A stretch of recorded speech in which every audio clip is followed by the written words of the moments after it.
Today, I'm going to teach you how to make a hyperlapse.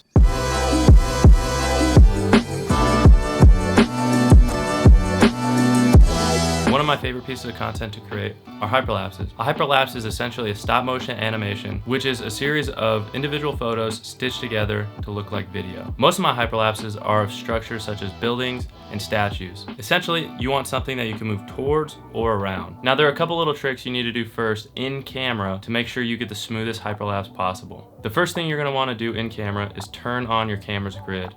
This is because you're going to want to match a cross section on that grid to a point on the subject that you're shooting. The second thing you're going to do is turn on your camera's level to make sure you get the smoothest hyperlapse possible. And the last thing you want to do in camera before you shoot your hyperlapse is set your white balance. You don't want to do auto white balance because it might change during the middle of shooting your hyperlapse. Now, with the actual process of shooting a hyperlapse, it's pretty simple. You stand where you want to start from, you line up the cross section of the grid to the point on the subject, make sure your camera's level, take a photo, take a step, and then repeat. As long as you make sure the cross section on the grid matches up to the point of the subject every time and make sure your camera's level, you're going to get a pretty smooth hyperlapse. And now I'm gonna go shoot a couple of these and stitch them together, and this is how they look.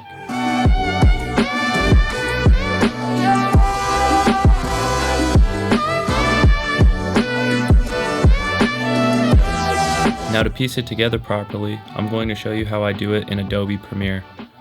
The first step is I make sure all the photos are organized properly, and then I import the photos into Premiere. The second step is to drag and drop the photos onto the timeline. Once I have the photos on the timeline, I highlight all the photos, then press Command R to bring up the clip speed duration. I set each clip to 1 frame and make sure I click on Ripple Edit so they all stay together. Once I have the hyperlapse to this point, I nest all the photos together.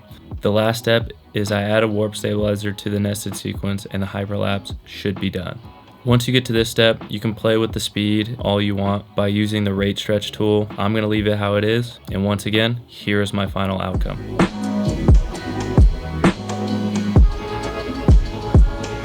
I hope you guys got something out of this video. If you have any questions, list them below. Hit that like button if you enjoyed this video. Subscribe if you haven't already. And until next time, peace.